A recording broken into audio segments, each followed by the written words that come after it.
Hi everyone, this is your host Peter Finger. Before we dive into today's episode, I have a special announcement. Mark your calendars for the 2025 Fall Wellness Summit, happening on October 18th at 9 a.m. Pacific. This is our final summit of the year and it's completely free. We're bringing together 4 leading heart-centered hypnotherapy experts who will reveal powerful integrative approaches to transform your practice and deepen your impact. Our experts will be covering a variety of topics including rewiring self-worth and identity at a subconscious level, awakening the body's natural healing capacity, supporting nervous system regulation for lasting change, and harnessing sound and frequency for profound transformation. This is your chance to learn directly from the founders of the Wellness Institute, connect with top professionals in the field, and network with a vibrant community of wellness practitioners. Don't miss the final summit of 2025. Register for free at triadhq.com/WSS. We look forward to seeing you there.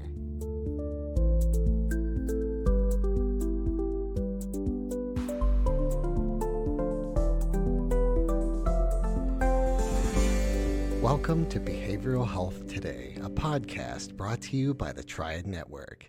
This podcast is designed to share trending topics occurring within the world and our communities and bring them a behavioral and mental health perspective. Welcome to Behavioral Health Today. I'm your host, Sharlee Dixon, and today I'm joined by returning guest, Dr. Jeanne Michele. Jeanne is a trailblazer in personal development, combining over 2 decades of expertise in teaching, modern philosophy, and coaching to empower individuals, couples, and leaders to turn their deepest aspirations into reality. Known for her innovative approach, Dr. Michele helps clients navigate complex relational challenges and everyday struggles, offering fresh, transformative perspectives beyond traditional methods. Holding a PhD in psychology and a master's in spiritual psychology, she is dedicated to guiding people through life's toughest challenges. Last October, she released her debut book, The Infidelity Cure: How to Rebuild Your Life and Relationship After Your Affair, a transformative guide for individuals and couples looking to heal and strengthen their relationships. If you would like to hear more about male infidelity, I encourage our listeners to go back to an earlier episode with host Dr. Graham Taylor, where they had an amazing conversation around betrayal, rebuilding trust, and loving courageously. For our time today, we're excited to welcome Jeanne back on our show to explore how curiosity can replace judgment in relationships, particularly after betrayal, helping couples uncover deeper emotional needs, foster understanding, and create a path to healing by shifting from blame to compassion, while emphasizing the importance of open-ended questions, courageous conversations, and self-awareness in rebuilding trust and connection. Welcome back to the show, Jeanne. It's so nice to have you on. Sharlee, I'm really happy to be here with you. Awesome. Thank you. So Jeanne, I just want to jump right in and build upon your last conversation with Graham. You guys discussed the complexities of male infidelity and how deep blame and disconnection can really impact relationships.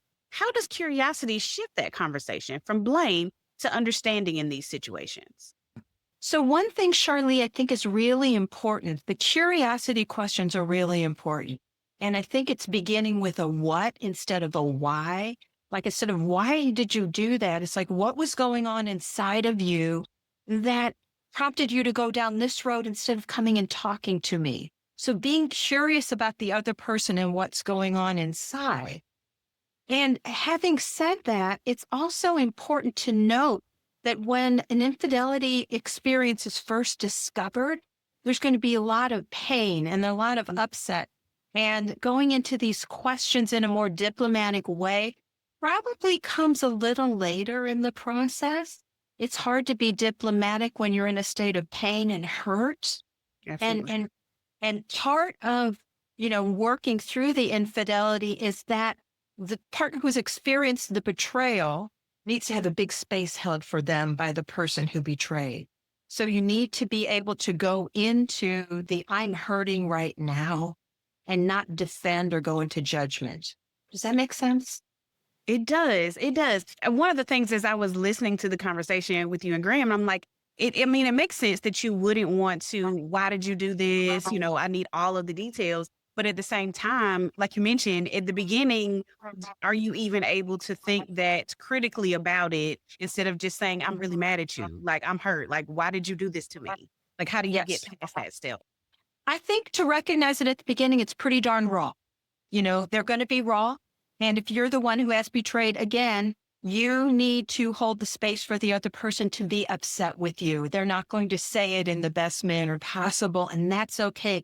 That's part of the healing because you have to get through the initial rawness to get to the place where you're looking inside and you're curious as to what's going on inside of you as well as what's going on with your partner. But at the beginning, it's raw. It's raw. And couples have to sit there and they have to talk to one another and be able to express the pain. Absolutely. Absolutely. So then how do couples get to that point where you've discussed the things? Like what types of questions should couples ask each other or just in that very beginning stages when it is so raw? Like how do you talk through that level of emotion with someone? Yeah, no, I hear you. At the beginning, it's really about respectful listening. Infidelity gets discovered in a variety of ways. So when infidelity first hits, there is an initial shock and it is going into that place of saying how you feel. Like if you're the one that's been betrayed, I am so hurt. I cannot believe this is happening. Oh my gosh, I do not understand. Okay. And the other person is doing a lot of I'm sorries. I am really, really sorry. There's some things that I need to own. I take 100% responsibility for what happened. And I really need to look inside of myself too and figure some things out. And I hope we can work on this together. So it really is about if you're the one that's betrayed, again, holding that space and also being able to apologize, take responsibility, and create an open dialogue where you don't defend, where you mostly listen. So as the pain gets expressed, and if the connection that they had, if there's some rootedness there, like they've been married for a while, they really feel like they love each other, they both are upset, but they would like to work on it, then you've got something to hold on to and anchor into as they're moving forward. And then it helps to, read a book like The Infidelity Cure, look at the sections. I have a section for men and a section for women to do some journaling, to do some prompting. So you think of some things on your own and then continue walking down the road. It helps to work with somebody too, because working through infidelity is hard. It's difficult and a lot of emotions are going to come up. But then it's getting to the point where you're curious with yourself too. A lot of times I find in male infidelity that women need to take a look at themselves and say, where was I not setting good boundaries with my spouse? Where was I silent when I should have been speaking up about things that were bothering me? Where have we gone on autopilot? So the couple each starting to look at those things that were going on inside of themselves that created a disconnect somewhere along the line. And that is also a part of moving more into being able to ask more curious questions, again, to yourself as well as to your spouse. That leads to greater connection. Anytime a couple or anyone is faced with something that really hits hard, it's an opportunity for them to be able to take a deeper look at themselves and what was going on that they were not paying attention to, and infidelity is no different. Got you. So you mentioned that being able to ask really good, open-ended questions and being more curious of each other will help lead to more deeper emotional needs and establishing those patterns. So what are some of those most common questions that couples should ask of each other and maybe even of themselves to be able to discover what those patterns are? I think if you are the person who's been betrayed, one of the things that is going to come up are ruminating thoughts. You keep thinking about it and you have trouble letting it go. And I think to help work through that, it's like, where am I feeling this pain inside of my body? What is going on inside of me? You have to get in touch with your feelings and you have to give them a voice. And sometimes it's doing some journaling. Sometimes it's It can be, what was I ignoring and not paying attention to that really is important to me? Where was I not setting boundaries for myself? Where was I not speaking up? Where was I silent in this relationship? So it involves really taking a step back and focusing not only on the betrayal itself, but what was going on in the connection between you and your partner that was a little bit off. Life tends to go on autopilot, especially if people have kids and soccer practice and all of the things that go with raising kids. And before you know it, you're not spending as much time together as a couple, and it makes you more vulnerable to outside influences. Now, I say that not by way of giving someone an excuse, for sure, because the person who betrayed takes full responsibility for their betrayal. That's part of recovery. But there are things that make you more vulnerable. And if you're the one that was the betrayer, for you to take a look and say, what was going on in my life that was causing me stress or that I wasn't paying attention to? What caused me to not talk to my spouse about this before leaning into someone else? And for each person to say, what was I afraid of? Because there's some fear associated with not coming together and talking about things. And, as you probably know, in your practice as well, I mean, it's much easier to talk about things before something like betrayal happens, before some big blow up in your relationship, than it is afterwards. Absolutely. Absolutely it is. Absolutely it is. And even taking that a step further, you mentioned in the conversation with Graham that those conversations may look different if the couple was already struggling deeply before this happened. Talk to me a bit more about what that curiosity looks like if there were already issues that were in place before the betrayal happened. Well, I think it's really important. You have to go back to what was going on in the connection before the betrayal. And it takes a little bit to get there, because if someone is really raw, like I have someone in particular, a woman that's like, I don't even want to talk about that. He hurt me, and I think he really needs to make sure that he apologizes, makes amends, and didn't even want to go back and talk about things before the affair. So you have to deal with what's in front of you at the time and work through making some amends around that. And then ultimately, okay, I will say, in order to heal, we really need to make sure we shore up those cracks that you had in your connection before the affair, because our goal is to make your relationship stronger. I know right now at the beginning, you may think that's impossible, but that's where we're headed. Okay. We want you to be stronger than you were. We're not going back to what you had. Okay. We're moving forward. So it takes a willingness on both people's part to say, okay, I'm willing to look at what was going on before. And if they have a little bit of a challenge, like we were talking about, or if they've had their relationship was struggling to begin with, then we look at things like communication styles. Some people, as you can probably tell by talking to me, are fast processors, because I tend to talk fast and move fast. I think you do too. Yeah. And some people are much more slower and thoughtful and need many more details. Typically, your partner's with the opposite. So one person has to figure out how to slow down a little bit, and the other person needs to figure out how to, be able to provide more detail than they would need in order to create a solution. So it's being able to look at, it's kind of relationship 101. No one ever taught us how to be in relationship.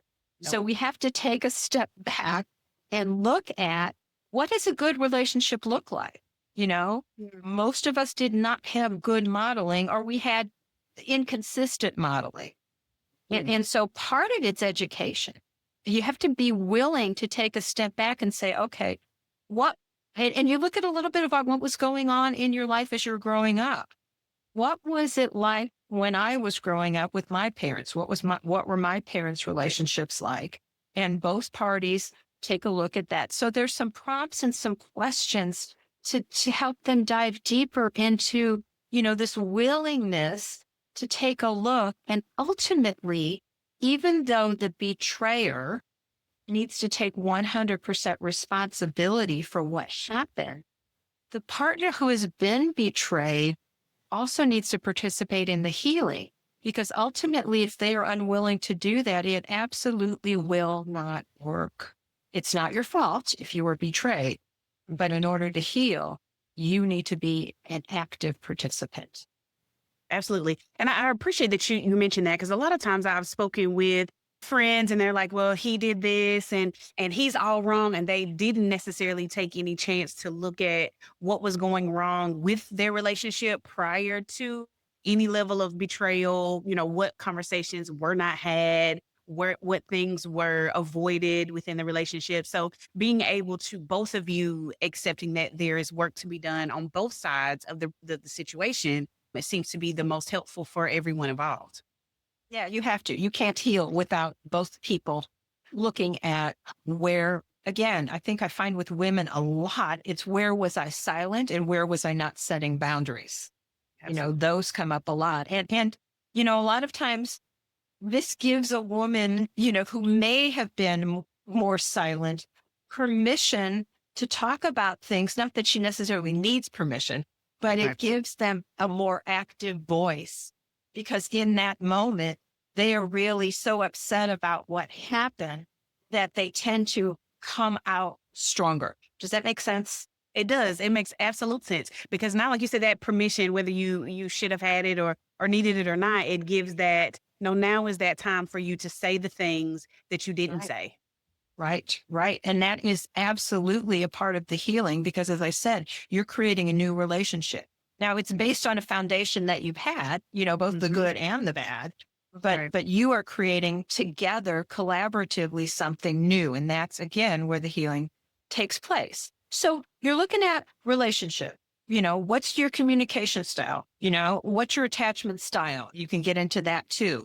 Some people are more anxious, some people are avoidant. Get to the place where it's like, when I have something that I want to share with you, you go into the other room or you ignore me.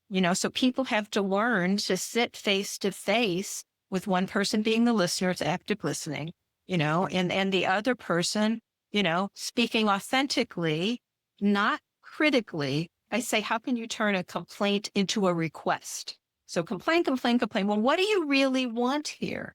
And it involves taking a step back and thinking about, what do I want? And even that goes to the one who's been betrayed as well, because sometimes at the beginning, especially, they want to know everything. I want every little detail. And then I say to the person who's been betrayed, think about what you're really looking for here and what you're prepared to hear and know. Make a Mm. conscious and mindful choice when you're asking a question, because otherwise you may hear some things that are so distressing to you, or, are you trying to hurt your partner? Sometimes questions come from that. I really want them to feel my pain and they go at it. Okay, Mhm. it's understandable, but why don't we pause here and get to the root of what you really need? I think that's critical for both people. What do you each need right now? Absolutely. So it honestly seems like it takes a certain level of self-awareness to be able to even have those types of conversations, to have that level of curiosity that you just made a point on. What I was going to ask about is that level of, I want to hurt them because they hurt me. But to be able to see past that, it seems like it takes a certain level of self-awareness to really be able to address your needs and your concerns, and even attack those patterns that you had negatively in your relationship. Would you then suggest that partners seek individual therapy on top of the work around the betrayal? Like, how does that work for you to be able to really understand yourself enough to be able to share that with someone else? I hear you. So there's several options. A lot of times if somebody is already in individual therapy, that's great.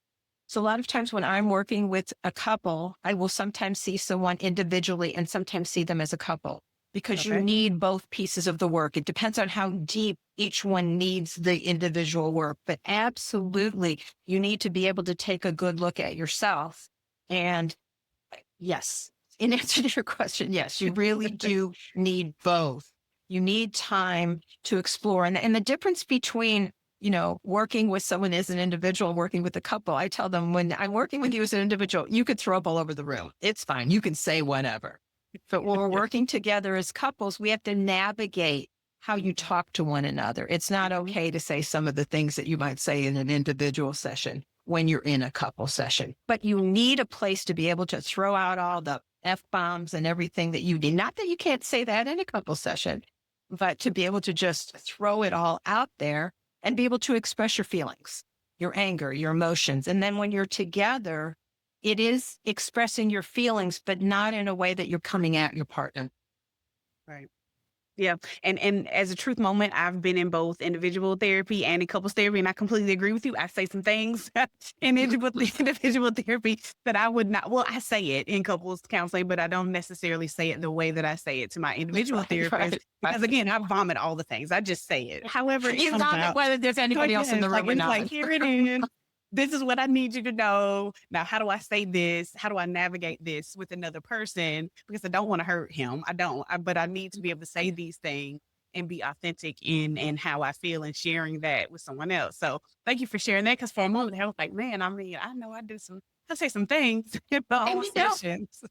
And you know what, Sharlee? And everybody's got their own style. So a couple, some couples are, somebody is more quiet and the other one is, this is kind of how I am. And their partners know. So I'm not suggesting that you have to be a mouse when you're in couples work, because you need to be able to say it from a very raw perspective, because that's what you're feeling. So it's walking that fine line between being able to express your feelings, especially if you've held a lot in. Yeah. And being able to not just decimate your partner. Absolutely. Absolutely. Because both are important. Absolutely. Absolutely. Something that you touched on, I want to go a little deeper into that. It being able to share the things that you may not have shared in conversations with them before takes a certain level of courage. How does the curiosity change the way couples approach those tough but necessary? You have to have the conversation. So how does curiosity change the way that couples speak to each other? And even, is there a set method to do it? Should you, like you mentioned, should you sit beside each other, look each other in the eye? Tell me more about how that is best achieved. Depends on your state at the time you're having the conversation. So, what I encourage couples to have courageous or collaborative conversations. And that means that for the important things, the things that are tough to talk about, you definitely set a time, and you set a time when you're not hungry, you're not angry. And when you're really angry, yes, sometimes you need to express, but that's not a really good time to enter into a deep conversation. Now, that being said, sometimes an argument does lead ultimately to, a resolution. And in an ideal world, you set aside a time where you both calm and you designate who's going to be the listener and who's got something to say. And again, it's active listening. When you're the listener, you really need to listen from a perspective of wanting to understand, not defend your point of view. And that takes practice, because initially when we start talking, it's like, I'm thinking about what I'm going to say to you, or what you're doing that I feel is wrong, or what you need to hear my perspective. So it takes practice to really listen. Again, listen to understand, not to defend your position, and so they take turns. Once a particular, one person has something they want to talk about. So when they're finished, the other person asks questions or states what they've heard. What I think I heard you say was this, because as you probably know, as we all know, one person says this, you hear this, you respond to this, and before you know it, you're two totally different conversations. Absolutely. I've had people say that to me. Well, when she said that, I'm like, well, let me reflect back on what I heard the person say, because a lot of times it's very different. But again, that's related to the patterns in the past, because they're so used to someone responding or reacting in a certain way that they automatically assume they mean this or that, which can be very inaccurate. So it's really teaching people how to talk and listen to each other. And do they have to be face to face? I think to be face to face is nice because like I'm looking at you right now, even through the screen, and it's nice to face you. I mean, if we're side by side, we're not getting the same interaction as if we're looking at one another. So yeah, I think sit face to face, make sure you're both comfortable. You have a little water with you. And then, you make a commitment. I want to authentically share something that's been bothering me. And you start out with what John Gottman and Julie Gottman call a soft startup. You start out gently and then you express what's going on. And the person says, this is what I've heard you say. Did I get that right? And they say, not quite. I was also trying to say this, or I really want you to hear that this hurt me really badly. And I don't think you got that from the way you're expressing it. Okay. And then you continue until you get to the point where that person, there's almost like an audible sigh because you feel heard. Yeah. So often, and I don't know if you see this as well in male-female relationships, typically it's the man, but not always. What I hear is, oh my gosh, she says the same thing over and over. I got it the first time. But the reason we repeat ourselves and say it over and over is we don't think the other person got it. We don't feel like they really heard us. So it's learning how to listen better, let them know what you've heard so that they can feel heard. I say people want to, the 3 no's, you want to be known, noticed, and know you matter. And I think that all three of those are really critical in a relationship. We want someone to know us. We want them to notice us. We want them to say, oh, wow, I haven't seen you wear that dress before. Wow, you look hot today, or whatever it is. Or, you know what? I really appreciate the way you attack that problem. Doesn't always have to be about what you look like. And then we want to know you matter. We matter. I really love you. You're really important to me. I like the way you handled the kids and that. And those kinds of things, learning how to do those kinds of things help create a more intimate connection, which is part of what's possible as you do regular couples work. And especially it's critical after infidelity. We'll be right back after a word from our sponsor. Whether you're a longtime or first-time listener to Behavioral Health Today, you're probably familiar with Triad, the company that brings you this podcast. But you may not know that Triad also hosts a community for current and aspiring behavioral and mental health professionals, featuring trending content and education and career resources, all for free. If you are a behavioral or mental health professional, or you're studying to become one, join more than 80,000 people on Triad by claiming your free professional account today. Visit us at hellotriad.com/BHT. That's hellotriad.com/BHT and join the Triad community today.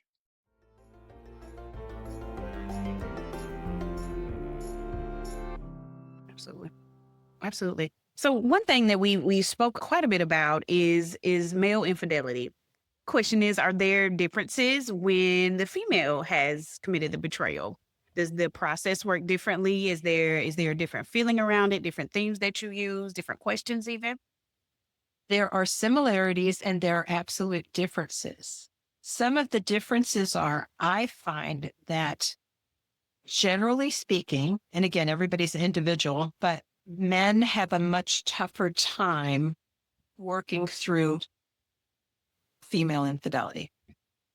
And I think society helps set that up. We've got this idea, well, you know what? He's a man, boys will be boys. Not that we're accepting infidelity, but I think there is less judgment, even though there's a lot of judgment around infidelity.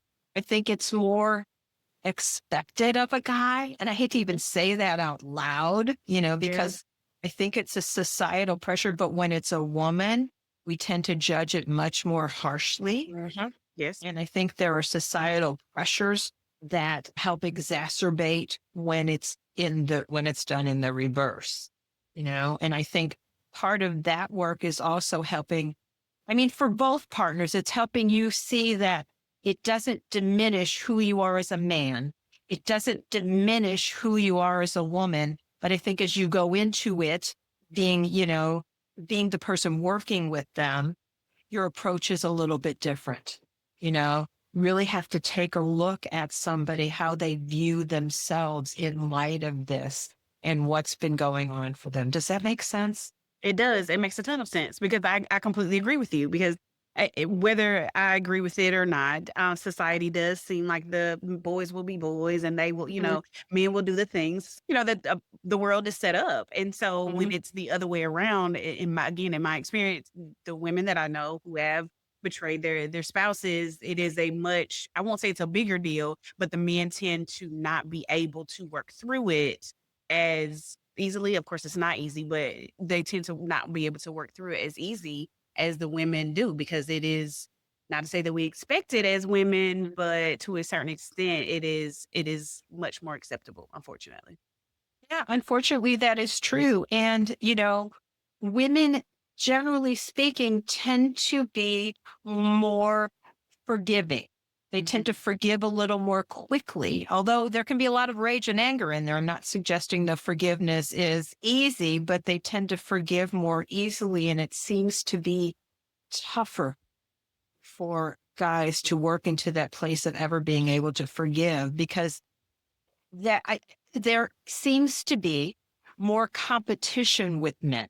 Men tend to be more competitive, like in the workplace, wanting to win. And again, not that women don't have those characteristics as well, but this whole idea as another man had my woman, that you're kind of competing with this other guy, like what's he got that I don't have? What's this? I Mhm. want to.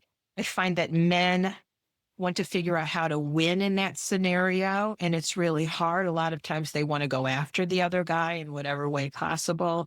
They have to figure out how to take their power back from the situation, which involved another man. Gotcha. Yep. Agreed. So, for those that may currently be in the midst of a relationship challenge, what are some practical ways that they could use curiosity to shift from blame towards understanding? That is a difficult shift. And so, how does someone navigate that? It is a difficult shift. And I think, again, it's taking a step back and having a willingness, talking about it with your partner and saying, okay, what can we do to create greater connection? Well, let me take a step back. Here's an example.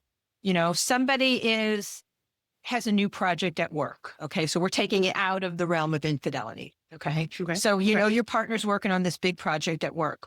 When they come home and they're all drained and just frustrated, sit down with them and say, hey, oh, wow, I'd love to know a little bit about your project. Can you tell me more about it? Oh, okay.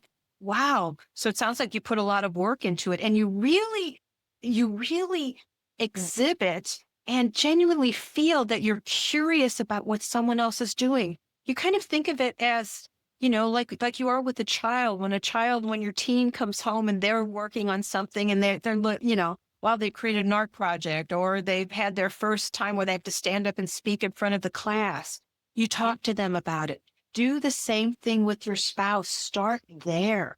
You know, if you're, if she's for her first time run a board meeting, ask her about it. And so that starts the process and it can become more natural, as opposed to, okay, you need to be curious, just start thinking about what they're doing and asking them questions, not interrogating questions like, well, why did you do it that way? And what's going, not accusatory questions, but really sit down and think of something that you're curious about. And that's a way to start, and then the more you start doing it, that can become more habitual where you naturally start, it's really showing an interest.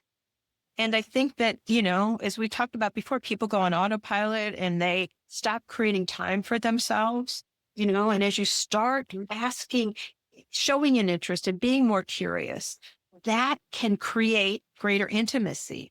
I tell people set aside at least one day a week where you sit down and you just say, okay, it's 7 o'clock on Thursday nights. We're going to spend 30 minutes, an hour together and just talk about our lives, and our lives are not just what's going on with the kids. For example, it's, tell me about something that you're interested in. If you were going to take a class in school, what would that be? If you were going to take up a new hobby, what would that look like? Or what's something that we could do together? Mm. Sometimes Yeah. being curious, what's kind of fun is to do something that neither one of you have never done together before, like take a cooking class or take a dance class or engage like that. That's another way It's about engagement and showing interest. For some couples, there is someone that does not necessarily want to focus on anything other than what is wrong. And so trying to introduce situations that are new and different, but there is one that wants to stay stuck in whatever has happened to try to fix every problem, every situation right now. How, like, what do we say to the couple that they have different viewpoints on moving forward and healing? One wants to, let's hash out every problem we have, and the other one, all right, we have some stuff, but let's kind of focus on some positivity too. Where do they find the median there? Well, that's great. Like these are other relationship questions. And typically there's one of each in a relationship. They'll say, she thinks the glass is half full. He thinks the glass is half empty, you know, whatever. Absolutely. I Absolutely. think it's to realize, to give room to both. You know, people who tend to have a critical eye. I have a friend that says, well, I think, you know, people are critical and that allows them to notice things that can make the world better. You know, so that's one way of looking at that. Yeah. And I think it's to say, okay, let's take a look at some of the things we'd like to improve upon, you know, and again, this takes discipline and this takes conversation. But if we were to make our relationship better, what would we need to focus on? Well, you shouldn't need to do that and don't need, okay, well, what can we do instead? So it's taking that as a starting point, but not the ending point. I think that's a piece of it, you know, and saying we need both. Yeah, we need to take a look at the things that are going wrong, but also how can we reshape them and shift them? And what are some of the things that we're doing well? You know, I can't remember if I talked to Graham about this, but I have something called 3 things that I like couples to do at night before they go to bed. And I call that, you know, I call it 3 things because each one states 3 things that they're grateful for that day. And at least one needs to include your partner. And they can be little things. You know, so many times we think it's the big grandiose gestures that matter. And of course, those are nice, but it's like, you know, when I was walking down the street, I saw this little hummingbird, or I saw this really pretty flower, and that, you know, that lit up my world. I paid attention to it.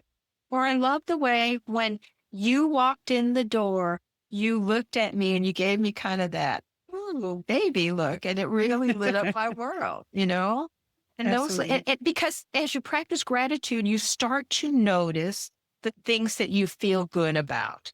So especially for someone who tends to be more negatively focused, that also is a way to help because you can't hold 2 things in your mind at the same time, something you're mad about, something you're grateful for.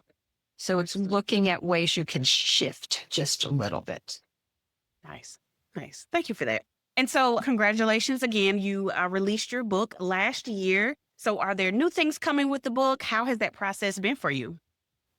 Well, it has been it's been a process. It takes much longer to write and to actually produce a book than I ever would have dreamed possible. If I would have known it would have taken that long. Yeah, I don't know if I still hope I would have done it. But what I'm working on now is the next level. I'm actually recording it. And I found a great recording studio and they're working with me. And I like to read the book myself because I think there's emphasis that I want to put on it. So I've been working with them for months. Hopefully within the next month, we complete it. And then I will have an audiobook, which I think will be really helpful too. I find that if there's really a book that I'm into, I love to listen to it and have a copy of it so I can kind of, you know, underline things and take notes. But I think sometimes to just be able to hear, like when I'm walking or driving, is really helpful. And then I'm also working on creating a course around all of this too. So it just keeps going. Nice. Nice. Very nice. I appreciate that you are evolving what you've already created and put your blood, sweat, and tears into and really taking it and creating more for our listeners and the readers out there. Because I agree, I need to hear it a few times and maybe even pause and record and be like, what did she say to me? So just even in the interview that you did previously with Graham, I definitely paused it while I was driving, thought about it and, you know, rewound it, played it again, you know, went back and forth over some of the topic areas. And so thank you for that. I appreciate You know it. what, I did it Sharlee? myself. I love that. And I think that I listened to one of Brene Brown's books. It's The Atlas of the Heart, which I just loved. And I love the way she recorded her own book. I Yes. learned a lot about doing my own recording. Like she would even pause in her own book and say, you know what, in her little accent, I'm going to repeat that because I think it's really important. So I did that a couple of times too, tried to emulate her. Because it makes it with seem my like own you were style. reading it to me. Like it's not Right, just right, you are right. recording your book. You are reading it to me personally. Yes, So yes, that's what the goal is. We'll see. I'll send you a link when I get it up. I'd love to hear Please what you do. think about that. If I was Please. successful at that. Yes, I'm looking forward to it.